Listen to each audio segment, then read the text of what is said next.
ကိုမပါလို့မဖြစ်တာကိုအားသူပါပဲရှိတယ်တဲ့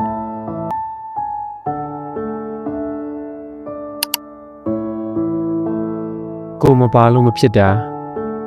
ကိုအားသူပါပဲရှိတယ်တဲ့ဘုန်းကြီးတွေဟောတဲ့တရားထဲမှာဒီစာသားတော့မမရရဖြစ်မိနေ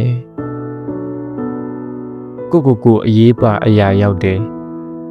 ထင်လာမိတိုင်းပြန်ဆင်ခြင်ရတယ်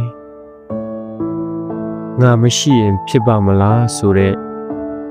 စိုးရိမ်စိတ်လေးကြိုးစားလျှော့ယူရတယ်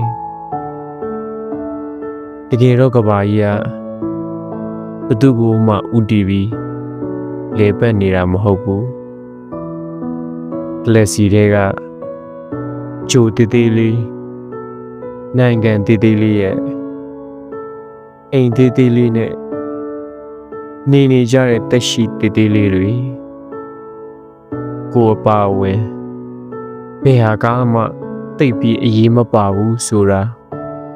လက်ခံနိုင်ရင်ပိုနေပြောလာလိမ့်မယ်